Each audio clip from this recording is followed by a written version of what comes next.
خۆشەویستانی کورسان نیوز سڵاوتان لەبێ لەگەڵ هاوکارانم بەرنامەیەکی تایبەتی پانۆراماتان پێشکەشەکەین. جیاواز لە بەرنامەکانی دیکە ئامانەوێ لەسەر کۆمەڵێک پرسی سیاسی و کۆمەڵایەتی و نەتەوەی و نیشتیمانی گفتوگۆ بکەین لەگەڵ دوو کەسایەتی کە لای زۆربەتان ئاشنان کە هەرێکیان لە بوارێک هەرێکیان لە شوێنێکی جیاکاریان کردو، بەڵام 2000 لە یەک ماڵەژین ئەوانیش بەڕێز دکتۆرە شیلان فەتحی، مامۆستای زانکۆ و چالاکوان، و بەڕێز سترا عەبدوڵڵا نووسەر و سیاسی ئەو بە پۆستەکە لابن کاکسترا و لەبەرەوەی بەنەریتی کورساتیش هەر ناوی دکتۆرە شیلانمان پێشخست. قبوڵە؟ زۆر باش تاکە هەر ئوسولی کوردەواری شەبێ وابێ. زۆر سپاس. باشە دیسان پرسیارەکەش لە دکتۆرە شیلانەکەی. دکتۆرە سپاس تەواان بۆ ئێوە بۆ کاکسترانیش کە کاتی خۆتان داوە ئێمە بۆ بەرنامە سوپاسدانەکەین. ینی حەزەکەم کورتێک لە ژیانی تۆ، ینی لەکوێ لە دایک بوویت، خوێنە لەکوێ تەواو کردووانە، دوایی بۆی بچینە سەرەوەی چۆن کاکسترانە ناسیوە. من سەرەتا بە خێراتنتانەکەم، زۆر سوپاستانەکەم. ویستمەوەش بڵێم یعنی من نامۆنیم بە کورسات و ئێوە هەموو دۆست و هاوڕێی دێرینی منن، بۆیە ئەم جەلسەیەش ئەم دانیشتنەش هەروە هەستەکەم لە ینی جەلسەیەکی دۆستانە و ئەوەیە بەرنامەیەک نییە، بۆیە دووبارە بەخێر بێن. من طبعاً شیلان فەتحیم، خەڵکی گەڕێکی زێوەی شاری کەرکووکم. سەرەتایم لە مەکتەبی بیلال الحەبەشی تەواو کرۆ و کاتە طبعاً ناوی مەکتەبەکان زۆربەی بە ناوی کەسایەتیە عەرەبەکان بوون، ئیتر ئەمە کەسایەتێکی سیاسیە یا شاعرێکی عەرەبە یان کەسێکی ئاینیە، بەڵام ئەبوایە ناوەکان هەمووی عەرەبی بێ. متەوەستم لە ئیسکان تەواو کرد، بۆ دواناوەندی چوومە ئەعدادی جمهوری لە گەڕەکی ئەڵماس بوو، چونکە دواناوەندێکی زۆر سەرکەوتوو بوو هەموو ساڵێ، یعنی زیرەکترین تەلەبەکانی شاری کەرکووک لێەوە تەخەڕوجیانە کرد. دواتر لە زانکۆی تکریت وەرگیرام لە قسمی عەرەبی، بەڵام من خۆم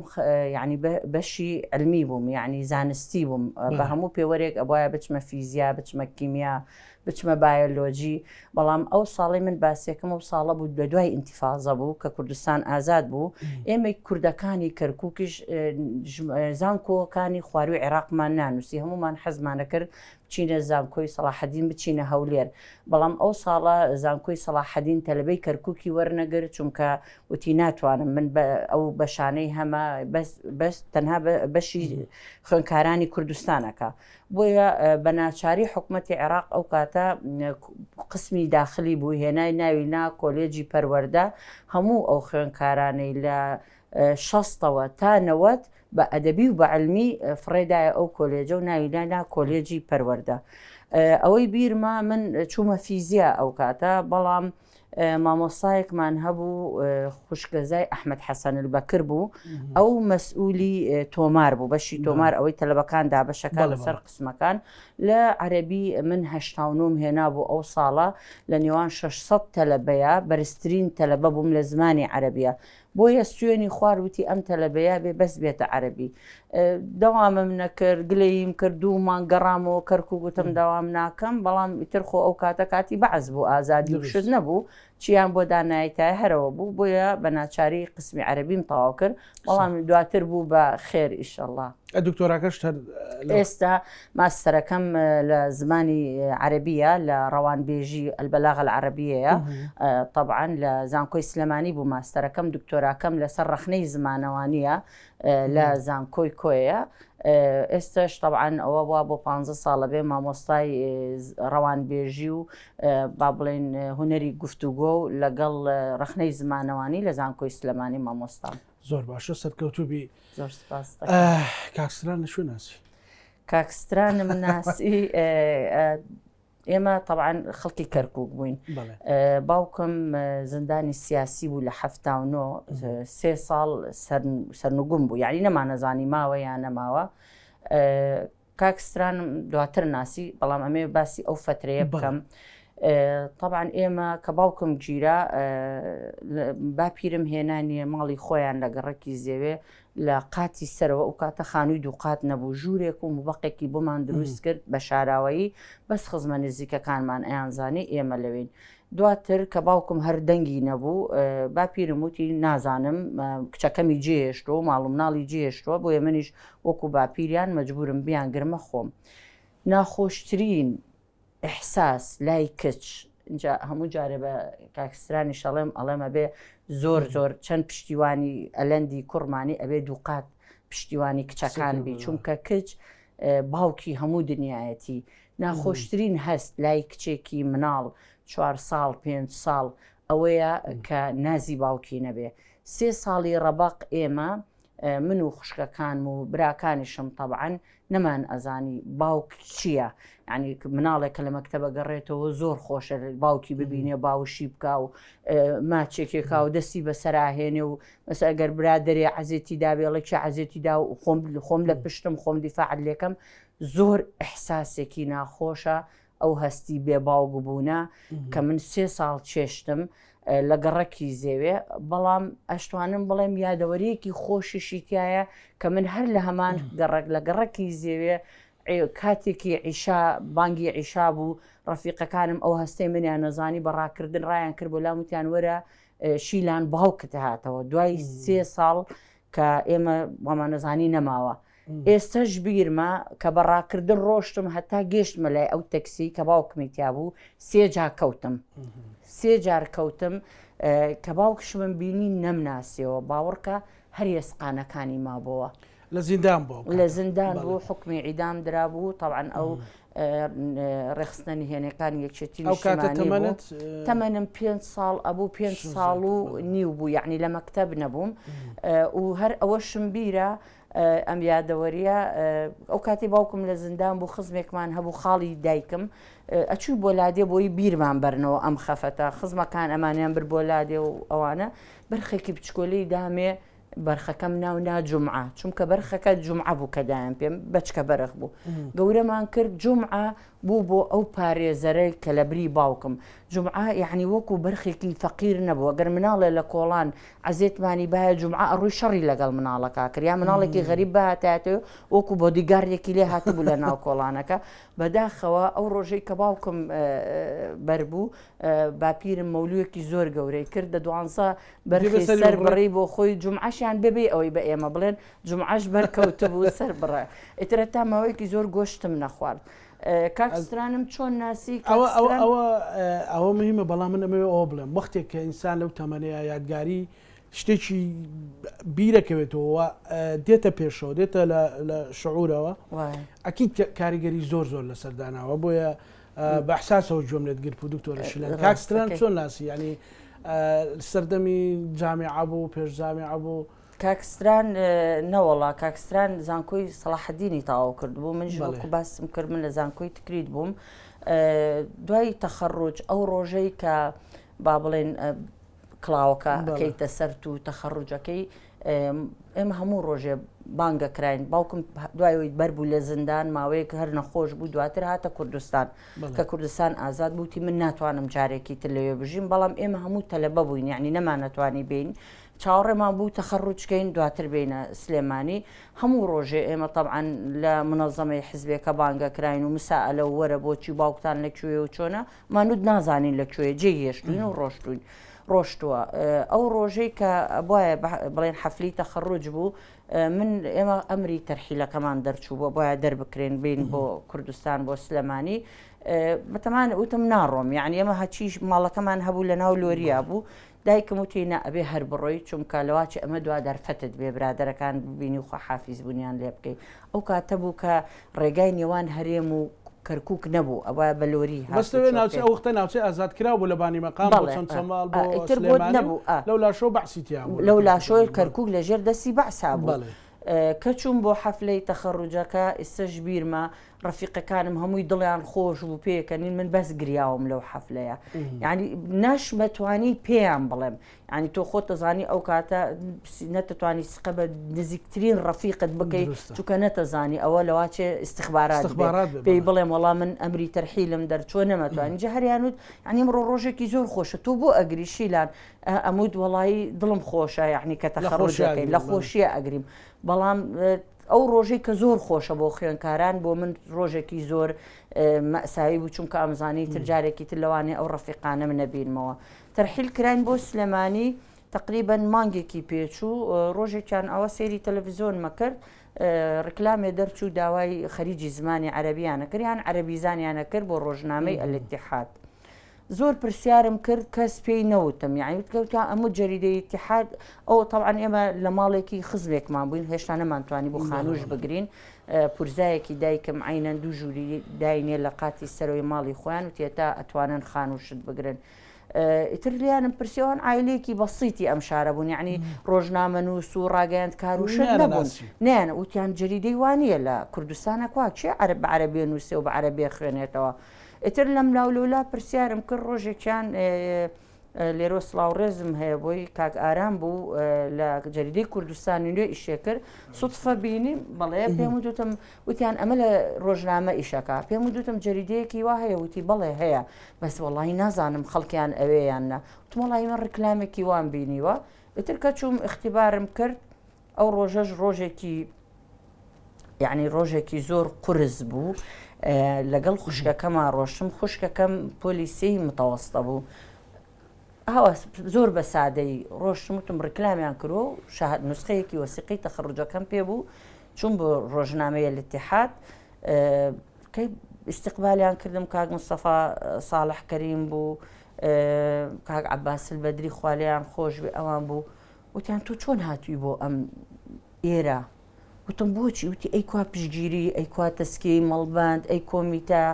وتم بۆ ئەوانە چییە وتم نازانم وتی چۆن هاتی بۆ ئێرە وتم وەڵی من ئێوە ئەلانێکتان کردبوو منش خەریجی زمانی عەرەبیم و داوەتان کرۆ هاتووم جا خوشکەکەم لەگەڵ مابوو مەجموعەیە کچی تری گەنجی جوانی شاری سلێمانی هاتبوون کەشخە هەمووی خۆیان لە ساڵۆنەوە چاک کردبوو منش زۆر بە بەسیتی ئاوا قژم بەستە بوو ئەوە دەستی گرتم ڕای کێشمەداوتی دادا وتم چی وتی با بڕێنەوە وتم بۆ ئیوتی وەڵی تۆ وەرناگیرەی لەناو ئەم خەڵکەیە سەیری کە ئەتۆمە هیچمان پێ نییە هەمووی تەسکەی پێ پشگیری قایمی گەورەی پێ یعنی هەبوو نامەی مەکتەب سیاسی پێ بوو هاتبوو وتم من زۆر سقم بە خۆمە و ئێمە خواشمان هەیە ئێمە خوامان لە پشتە ڕاستە ئەو مەسئولە لە پشتێتی بەڵام من خوا لە پشتمە هاتووم اختیبارەکەکەم ئەگەر قسمەتمانی تیابێ و لێ هاتوو بم وەرەگیرێم ئەگەر ناش وەرناگیرم تر هەر ئەو ڕۆژەش کاکستران لە دوورەوە مری بینی بوو ئیتر نازانم خۆی چۆن چای لە مندا خۆش جوان نەکردو کاکستران بە دوای کەسێکی خاچیە بە دوای کەسێکی لەواچێ کەرکووکچێتێکەیان دڵی مەیلە کەلتوریەکە بە چاوم بەدەم چاومەوە دیار بوو بێ بۆیە ئەوە سەرپەڕینەوە بۆ ئەو کاکستران زۆر زۆر سپاس چه حساسێکت هەیە ئێستا مەسەلەن تۆ هەمیشە باسی پرسە سیاسەکان کردو و بەڵام ئەوە لەسەر لەگە خاتوشیلانە دەدەقی گفتوگۆکەین لەسەر پرسی کۆمەڵایەتی ئەنجا من ئەمەوێ ڕێک لەوێەوە وەریگرمەوە چۆن یعنی چاوت کەوتە سەر دکتۆرە شیلان با لەوێ بچینە ناو کۆمەڵێک پرسی دیکە بڵێن ئەو لەوێت اختیبارەکەیدا کاک مستەفام بینی وتم کاک مستەفاوە ئێستا بۆ سۆبەتەوە بجای بەڕەحمەت بێ سۆبەتمانەکەوتم کاک مستەفا بەڕای ئەو کچە وەربگری باشە لە خۆتەوە لە خۆمەوەتی بۆ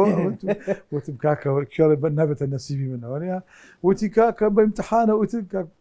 شەغڵەت وای زانی زەختەکە مەڵم هەرەبی وەرەگی تر ڕاستی ئەو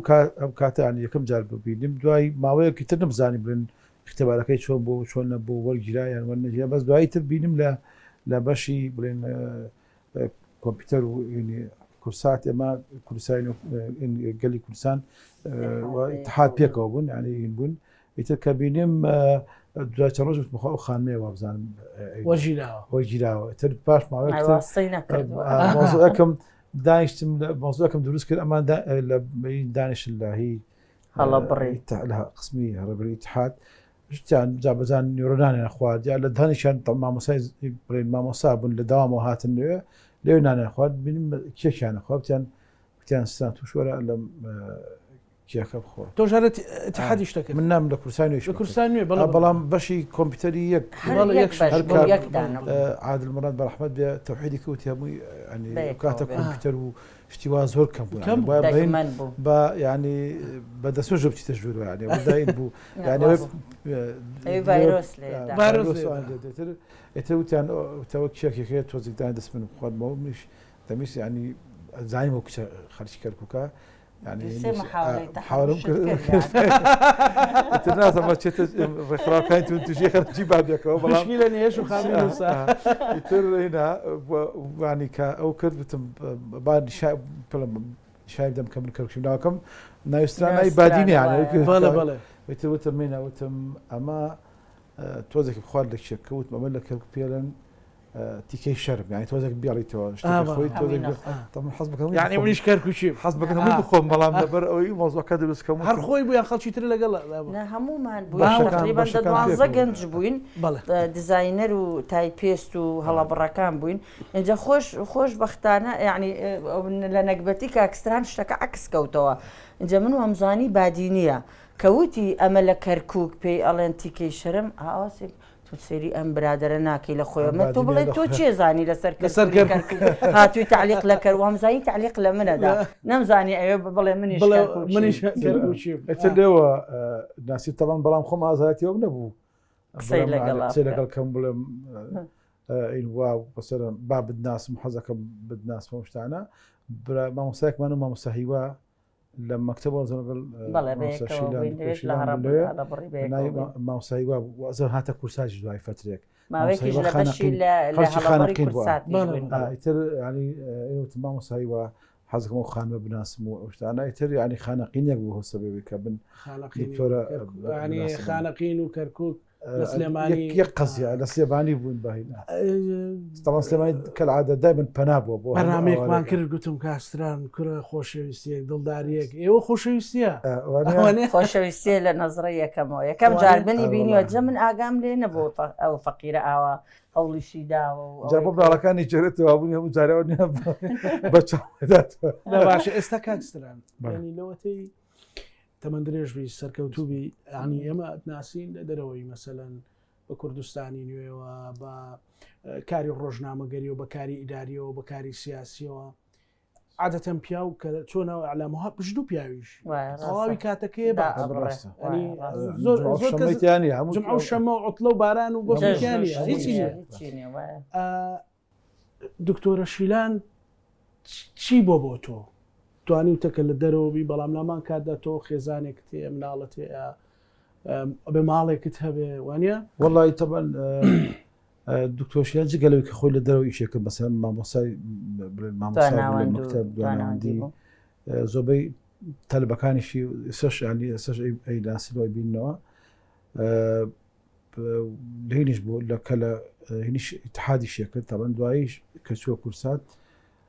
ینی خۆی لە بۆی وەسەتەکە بوو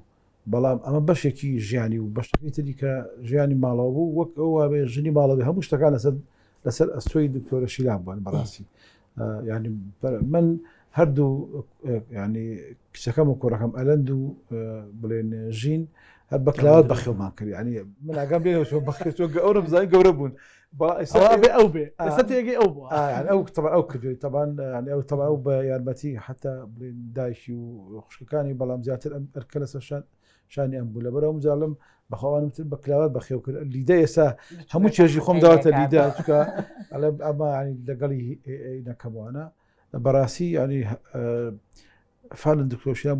بۆ من هەموو ژیانم بووە پێشم وایە اختیارێکی زۆر باشم کرد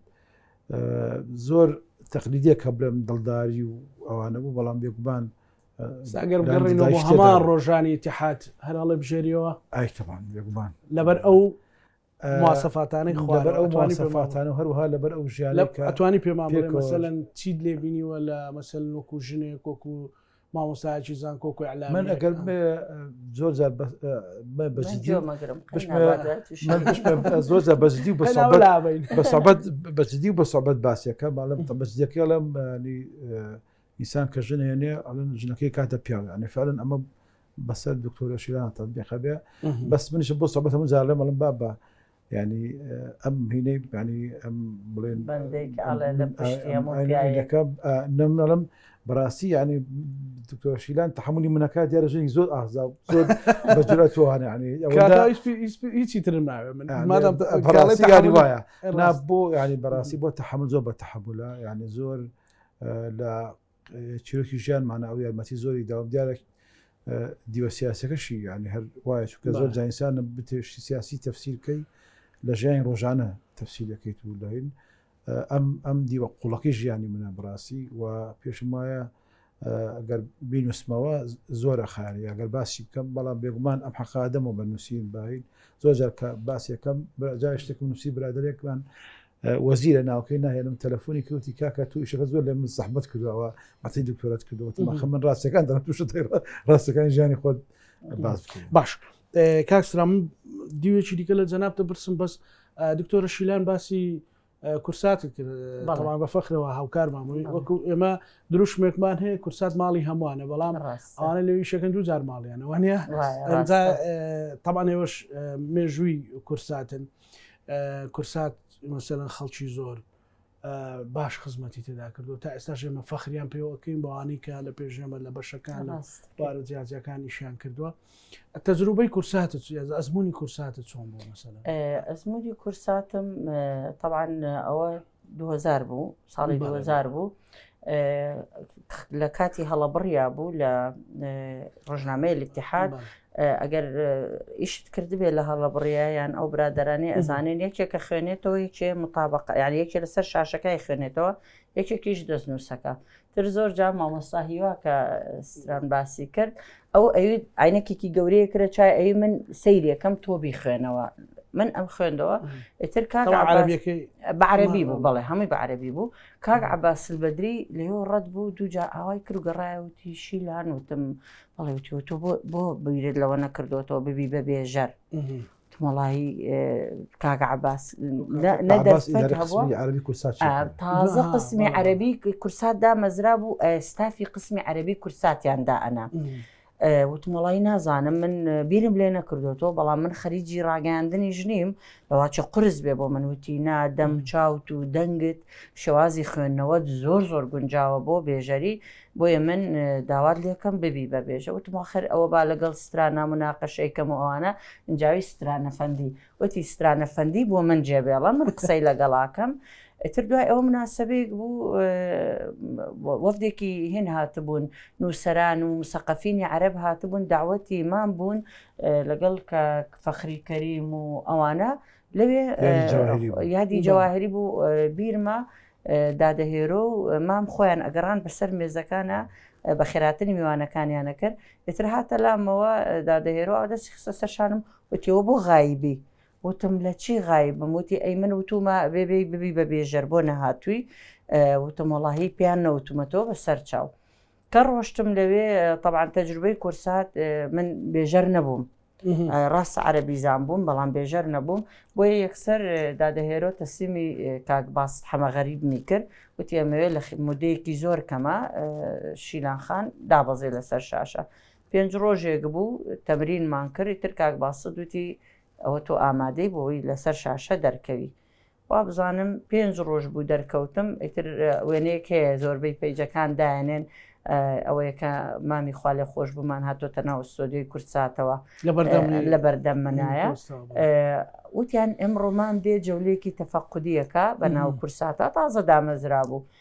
برادرانی مۆنتێر و مسەوڕەکان شتیان خێرا بکە پێش ئەوەیمان بێ بۆی تۆ فەقەرەکەی خۆت تەواوکەی ئیتر ئەوە بوو زۆر پەلەم کرد دێ ڕێکپەڕی ئەو کاتە لە وەرەقەیەکی بچکۆلێ ئاواشا بوو زۆر تووڕە بووم و کێشان بێ مێزەکەی هاوارم کردم ئۆف چەندێ ڕقم لەم فنون و سەقافەیە سیرم کرد مام دەرگاکەی کردەوە هاتە ژووری تر تەوان ئەژنۆم نەبوو هەستم بۆ من موزیعێکی تازە و بێژەرێکی تازە و ئاوارەیەکە هاتۆتە ئەو یەکسەر سەرۆک مام جەلال ئەو کارێزما گەورەی خۆی کرد بە ژوورە یعنی تەواو ئەژنۆم نەبوو هەستم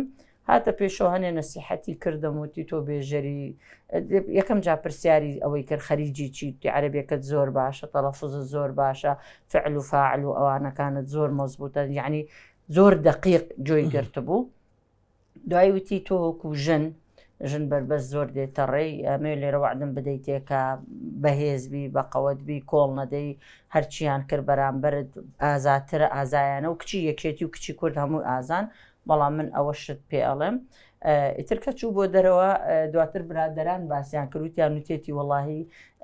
ئەو کچەم وە ترسان کە ئاوا چوینە ژرۆیان ئەمڕۆ ئەڕاتەوەی تر جارێکی تر لە حیاتی سەر ناکاتەوە بە قورساتە یان ئەبێ بە بێژەرێکی سەرکەوتو ئەلحەمدوللا شتێکی باش ئەو تەجروبانەی باست کرد خۆت کچێکی کەرکووچی بوویت و لە ناو نەهامەتیەکان و ئازارەکانی کەرکووکە کەرکووک بۆ تۆ چیەگەێنی؟ کەرکووک بۆ من هەموو دنیامە یعنی باسی ئەوەم کرد کە ئێمە تەرحیل کراین بۆ هاتیینە سلێمانی من دۆست و خزم و کەسوکارم زۆر زۆرە لە سلێمانی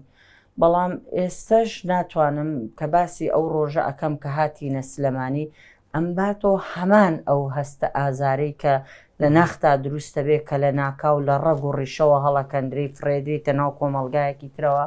کە هەرچەنە کۆمەلگاکە خێرا باوشت بۆ کاتەوە یارمەتی دەرە بەڵام بەجددی یعنی هەستەکەی ئەبیتە جەستەیەک بەبێ گیان کەرکووک گیانتە وڵاتەکەی خۆت زێدەکەی خۆت شارەکەی خۆت ئەو ڕوحەیە کە تۆ پێی ئەژی ئەوەی تر قاڵبەکەیەتی بۆیە بۆ من کەرکووک ئەو ڕوحە بوو کە ڕاستە بە جەستە من لێرە بووم لە کوردستان بووم لە سلێمانی بووم بەڵام ڕوحم هۆشم فکرم هەمیشە هەر لە کەرکووک بووە هەر بۆیە کە 2005 کە دوای طبعا 2003 دوای ڕوخانی سەدام کە ئێمە یەکسەر بە ماڵەوە چوینەوە کەرکووک ئەو کاتە چوم لەگەڵدا دەهێرۆ داوای یعنی ئیزنم لێ وەرگر وتم منە بێ بڕۆمەوە کەرکووک ئەو کاتە لە تەلەڤیزۆن لە کورسات بەرنمەیەکم هەبوو کەیلا نەنسا لەسەر هەموو ئەو نەهامەتیانەی کە سەدام و بەعەز بەسەر ملەتانی عێراقیانێناوە بە تایبەت بەسەر کووردا بەرنمەکەم ئەوە بووتم چی بکەم منە بێ بڕۆمەوە بۆ کەرکووک دادەیرۆتی ناتوانم یعنی تۆ بێژەری سەرەکی منی بەرنمەکەت ئاوای ناتوانم دەست بەردارت بم بەڵام من چارەسەرێترت بۆکەم هەرچەنە یعنی ئەوەی بۆ کەسی تر نەکردبوو وتی من سایقێک و سارێک تەرخانەکەم بڵێن هەواڵ و شت مەخوێنەوە هەفتەی یەک ڕۆژم لە تۆ ئەوێ بیتەوە ئێرە سارەکە دێ بە دواتە بۆ کەرکووک ئەتهێنێ بۆ ئێرە بەرنمەکەتەکەی هەواڵەکانەکەی 6 سعات 12 سارەکە ئەتباتەوە بۆ کەرکووک سایقەکە ڕاستەخۆ بەرنمەکەم ڕاستەخۆ بوو بەڵێ لەبەر ئەوە یعنی ئەوە من ئەو فەزڵی دادەهێرۆم کاگمەسیح بوو سایقەکە ماوەیەکیش کاگرەمەزان بوو بەڵێ ماوەیەکیش کاگرەمەزان بوو خەڵکی چەمچەماڵ بوو هاتوو چۆیان پێمە کرد کاگمەسی هەر مەسیحیش بوو هەر مسلمان بەڵێ کاگرەمەزانیش هەر مسلمان بوو یەک شتی تر ئەمەوێ یعنی باسی ئەوە بکەم ئێمەی کچە بێژەرەکانی کەناڵی کوردسات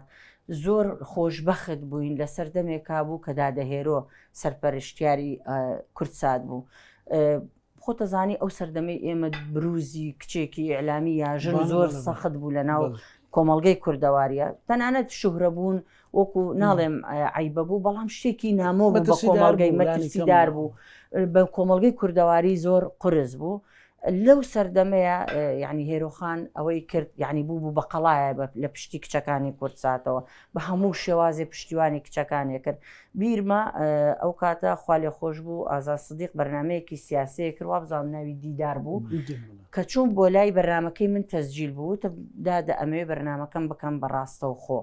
وتی جاری خۆی لە هەموو عێراقا ئێستا ژنێکمان نییە کە بەرنمەیەکی سیاسی بە زمانی عەرەبی تەقدیم کا بە کوردیش نەمان بوو ژن بەرنمەی سیاسی بکە وتی ئیستا تۆ کە بەرنمەکەت سیاسی ئەو خۆی لە خۆیە ئینجازێکی زۆر گەورێ وتم بەڵام ئەمێ بیکەم بەڕاستە و خۆ وتی تەواو متمانم بە تواناکان تێ بەس هاتە تەجروبەی ڕاستە و خۆ بە مجتەمەعی کوردی جارێ خەڵکەکە نازانێت تۆ مەسەن بەرنمەیەکی سیاسی دانیشتە باسی معاناتی ئەنفالەکەی سیرەکەی برادێک لە ماڵەوە دانیشتۆ مزاجی هەیە ئەوەی دانیشێ تەلەفۆنەکە وەزانەی داوای بەرنامەی گۆرانی داواکراوەکە بەو شێوازە تەداخولەکە وتم من ئەتوانم ئەوە شەکەم کۆنتترۆڵەکەم ئەو سیقە و متمانەی هەبوو و طبعاً ئەمەش لەو متمانەی ئەوە دروستە بێ کەوا لە کارمەندەکانی بکە کە قیادیەکی دایکانە باوکانە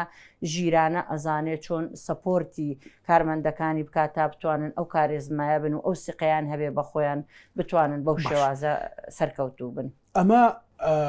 کاکستران من پرسیاری دیوە کۆمەڵایەتی و خێزانێکم لە بەڕێزت کرد بەڵام تۆ چیت لە دکتۆرە شیلانە بینیوەتەوە مەسەلەی لە پرسی نیشتیمانی لە خۆشەویستی خۆی بۆ کەرکووک لە حەماسەتی بۆ کێشەکانی کەرکووک ئەوانەی کە ئەمە لێرە وەکو چاودێرێکی ئەو مەسەلەن زۆر جارڵی نەکۆکو هاوسەرێک پێم بڵێ ینی چیت لێبینی تۆ ژنێک لە ناو معاناتە پەروەردە بوو بێت وە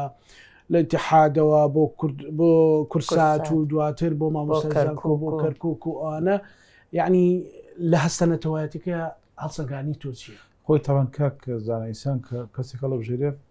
لە پێشا وەک شخصەکەی خۆی لە بژێ وەکو بەڵام دوایەوەی تر ڕەنگە قەدەر وابێ ڕەنگە ئینسان کاڵسەنگاندنێکەکە هەمووی پێکەوە تێکەڵە بنیانی مەسەن کەرکووکی بوونی شیلان مەسەر ئەوە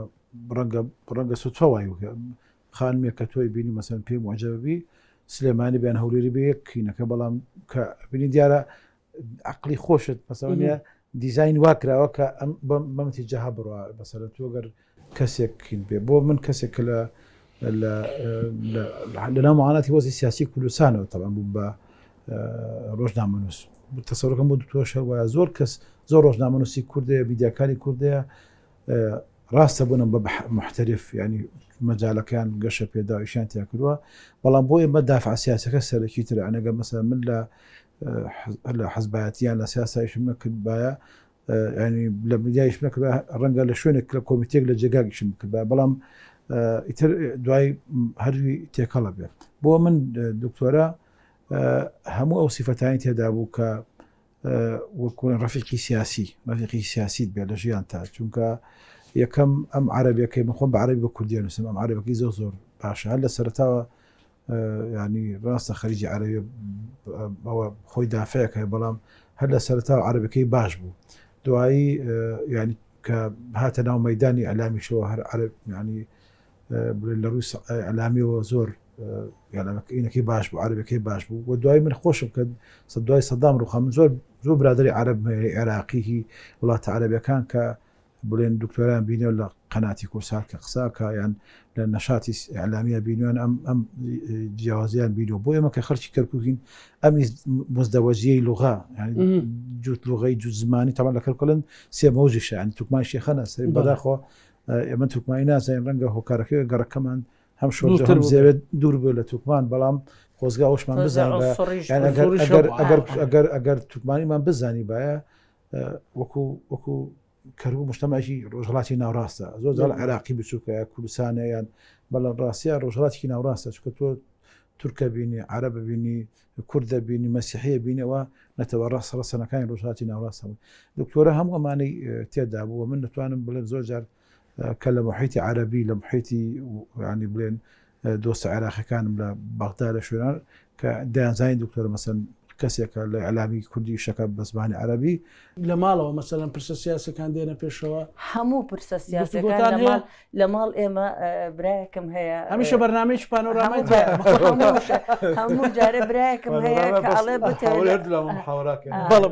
دانیشین برایەکم هەیە تەلبەی دکتۆرایە ئێستا دکتۆر ژوان ئەڵێ من خۆمە هەستەکەم ئێمە جیاوازین یعنی وەکو خانەوادەی ئێمە عائیلە ئێمە ئەڵێم بۆ ئەڵێ ئێمە دایمەن بەرنمەیەکی پانۆرامایە لە ماڵ ئێمە مەسەلەن تۆ دانیشتوی قساکەی کاکسران لەولاوە کاک گۆرانمان گۆران فەتحی ژمە حاورە ئەو لەولاوە سۆرانی برام مهندسە ئەو ئەوی یعنی دای بەردەوام ئێمە هەموو پرسە سیاسەکان لە ماڵ ئێمە ئەم پرسیارانەیە ئەگەر ڕۆژ بوو ئەوە ڕانکۆ بانگەکەین بۆ پرسی ڕۆژ بەڵێ وایە کەواتە ینی هاوتەریبیەک هەبووە لە مەسلەی فکر و بیرینەتەوەی و نیشتیمانی و ئەوانەیە لەسەر کەرکووک چی جیاواز لێبینیوە مەسەلەن حەماسەتێک بۆ ئەوێ ئەتەواە تەرحیل کرا فەرقەوەی بعیلە تەرحیلکران بەس من بڵێن لە دوای بڵێن ڕاپەرین هەر خۆی بڕیاری خۆم تەرحیلکە باڵێن کەسوکارم دایک و براکان لە کەرکومانەوە بەس من لەبەر ناویسترانشم لەو هەڵبژارە ناوێکی بڵێن حرەکی سیاسی بوو بەڵام ئیتر ئەو بۆ من بوو عایلانی کە خۆی و خوشک و براکانی وانە بچکەم کەسوکارم کە لە کەرکوون دوای تەبەن دوای دایکمە جابەجارە هات بەجزیەوە دەهات ینی براکانم دەهات تا دوای 2023 تر ینی ڕێگاکان کرایەوە لەبەرەوە بوو هەموو عایلەکەم هەموو عایلەکە شێر بوون بە عایلێ من بەڵام لە ڕاستەکەی ینی مینە سیاسیەکە کاکزانە بڵێن عیلێکی سیاسین هەردووکمان ماڵەکانیشمان بەڵام ئەمە تێگەشتمان بۆ سیاست پێم وایە دکتۆر شەروایە ینی خۆی بەشێکە لە ژیان یعنی مەسەرە بۆ ناگەر من ئەگەر کوڕەکەم سبێنە سەر کەوتو بێ لە بوارەکەی خۆیان بۆ من ڕزەقتی لێ ناکەم ئیلاوێ بێتە سیاسی یان کچەکەم مەسەرن ئەو بوارانەی ژیان ئێمە مەدرسەکەی مەدرسەی خوێندکاری مەدرسەکەی یەکێتیشمان مەدرسەکەی مام جەلال لەبەرەوە وەکو دکتۆرتی جیاواز بووین لە میکردنەوەکەمان لە هەندێک مۆزوعە ئەو مەدرسەیش مەدرسەی ژیانە یعنی مەسەرن مامۆستای خۆی تەشریع کرد بخوێنن مەسەرە خوێندن تەواوکەن یعنی تەشریعی خەڵکی هەموو کەسێکی کرد ئێمە کە کادر یەکێتین ئەولاترین یعنی کە لەبەرەوە زۆر ئەمانەمە ینی بۆیە ینی ئێمە هەر عیلێکی سیاسین بەڵام عیلێکش بووین بۆ ژیان چونکە ژیان خۆی ئێمە وا تێگەشتین لە سیاست کە بۆ ژیانی خەڵکە بۆ ژیانی خەڵکەکەمانە بۆ ژیانی میلەتەکەمانە یعنی ئەگەر مەسەرەن زۆر جار کە واردۆخی سیاسی خەڵکە بین بۆ ناخۆشیە خۆ مام جەلال و یەکێتی و تێکۆشەرانی هەموو حرەکەی کوردی لەو 100 ساڵەیە ئیشان بۆ کرد میلەتەکە دڵی خۆش بێت کوردستان بۆ ڕزگار بێ کە میلەتەکەمان ژیانی خۆش بژی بە چیە بەسەر ڕزگار بێ و بەڵام خەڵک ژیانی ناخۆش بێ وەکو ئێستا هەندێک مەدارسی سیاسی وە تەعاملەکەن وا بیرەکەن و لەبەرەوە ئەو مەدرسەی خۆی کەمێ لەسەری پەروەردەبووین مەدرسەیە کە ژیان و سیاست تێکەڵەکە لێکی جا ناکاتەوە من بۆ لای تەسەورەکەم بۆ دکتۆر شەوا بێ ناتوانێت مەسەلەن بۆ ئەدەب لە سیاست لە سەحافە جیاکەمەوە هەرتیاوە ژیانی خۆشمان یعنی کە چەندێک لە سەحافەیشمان کردووە لە ئەعلامیشمان کردووە شەو ڕۆژیشمان کردووە من هەستەکەم ژیاویشینە لەگەڵیا یعنی بەسەر کە ئیشەکەی کە دەنووسی لە ماڵ کە لە دەوام بۆ منە ئەنووسی یان سەحافاکەی یان لە ماڵەوە تاوکرد یەکتری شتانە بەس خۆشێکی بۆ من کردش ئەوەیە کە ینی زۆر جاریان بۆ فتانەی کە ینی ئێستا دوو بنێن بەداخۆ لەبەریش تەبعەتی شەکانم کە ئیشی من لێرە و دکتۆرە کە ئەچی لە کەرکووک خۆشەکەی ئەوەیە کە ئەچینەوە سەرەتاکانی خۆمان ینی بەبێ لەقەب بەبێ عنوان ینی تر ئەچی پیاساکەی لە بازار گەڕەکانە چه شوێنێک وەکو هاوڵاتیەک ئەچی ڕەنگە لە بەحکمی شارێکە ینی زیاتر شارێکی سیاسی فەرهەنگیان کە لەناو سلێمانێبی ئەبێ هەموو ئەبعادە سیاسەکانی ئیشکردەکەن ڕاستەکە بەڵام لە کەرکووک خۆمانین ینی خۆمان بەبێ لەقەو بەبێ عنوان ئەوە خۆشی کە تۆ وەک خۆتی وەکو جاران چۆن بوویت سەدەمی سەدام حوسێن کە ناخۆشی ژیان بوو بۆیە زۆر جار کە ینی کە سەیری کەرکووکەی نەما یعنی زۆر جار هەر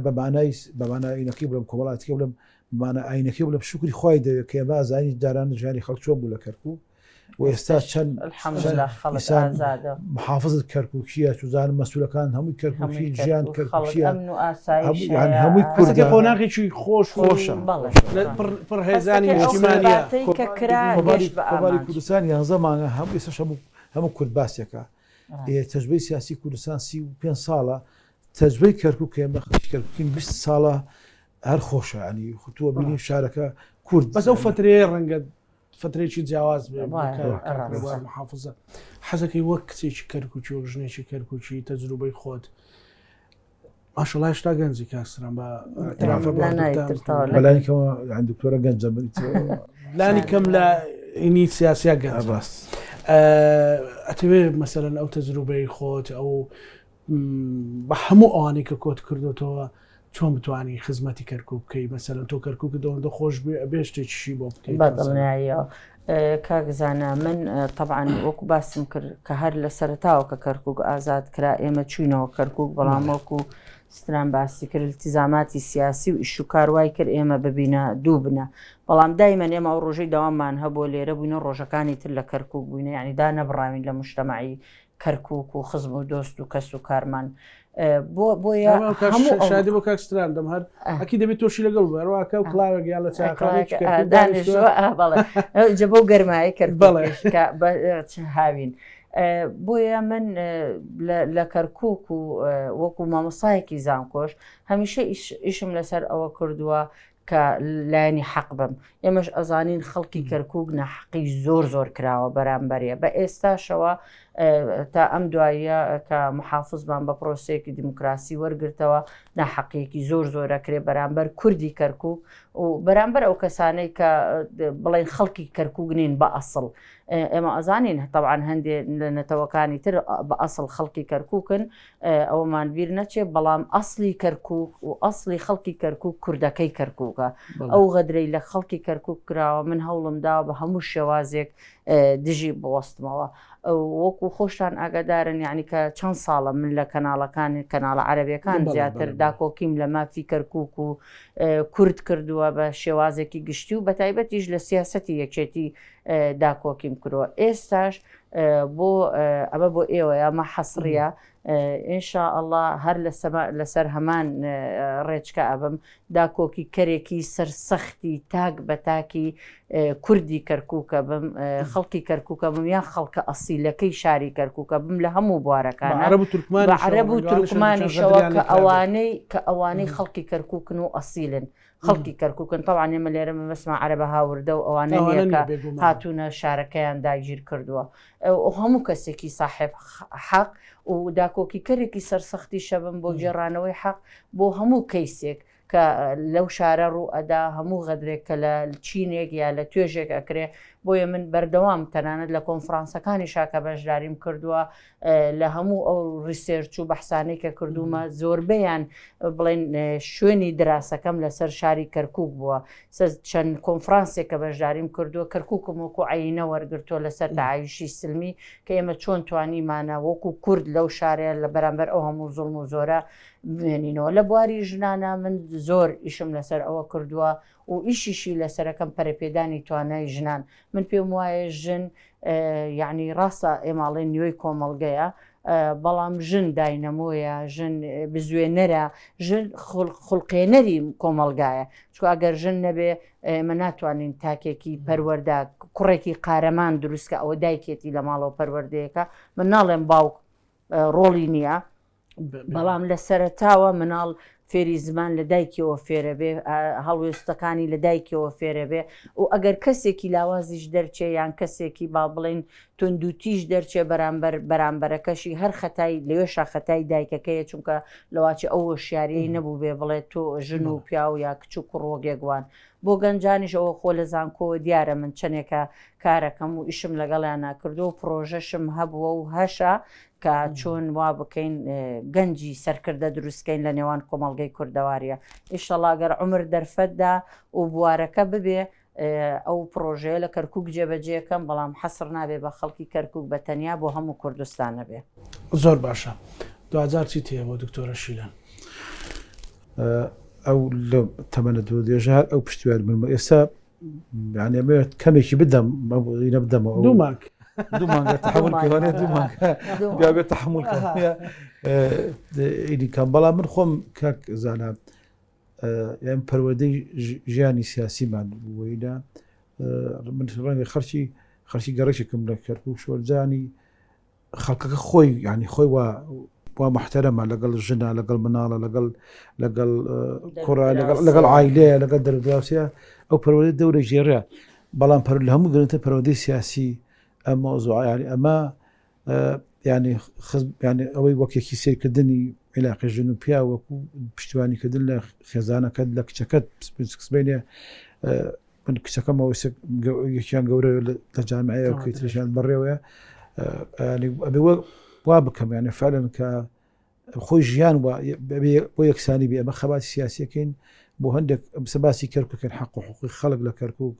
مافە نەتەوایەتەکانی گەلەکەی ئەمە میلەتەکەی ئەمە لە کەرکووک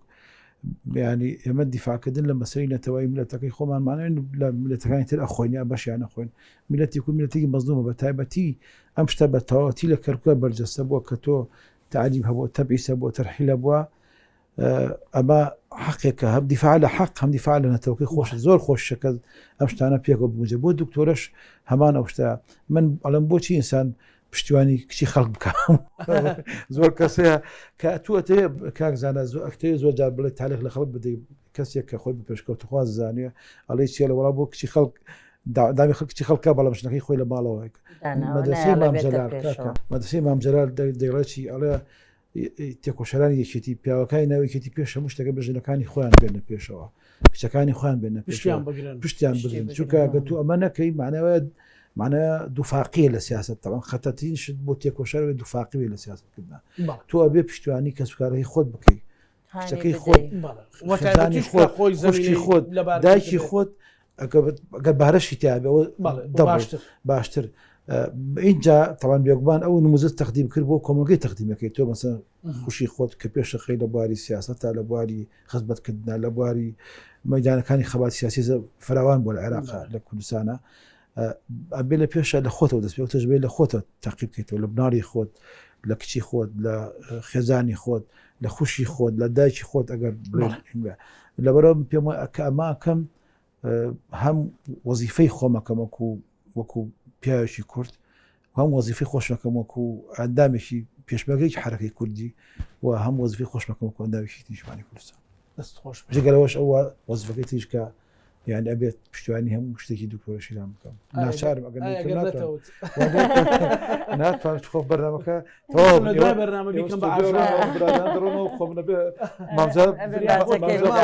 ئەمە شەڕی خۆترە ناکەم. سپاس بۆ دکتۆر ئێوە مامۆستای زانکۆ و چالاکوان بەڕێستانی وێ سەرکەوتن بۆ مەمنون بۆ ئێوە سپاس بۆ کاکسترا عەبدوڵڵا نووسەر و سیاسی و هاوڕێ و دۆستی ڕۆژنامە نووسار بێزیاوەزی سپاس هیوای سەرکەوتن بۆ بەناوی کورسات و ئەو هاوڕێیانەمە لێرەوە بە ناوی خوشی ئازیز ماهێ شوخانیشی هیوای سەرکەوتنتان بۆ خوازین ئیدی ئێمە دوعامان لەسەرەوەی کاکسترا زۆر سپاسانەکەین سپاس کە دەرگای ماڵەکەتان بینەرانی خۆشەویست لەگەڵ هاوکارانم بەیەکەوە بەرنامە تایبەتی پانۆڕامامان پێشکەشکردنەوە شەمولایەکتانە مانەتی خوای گەورە بوون خواتان لەگەڵ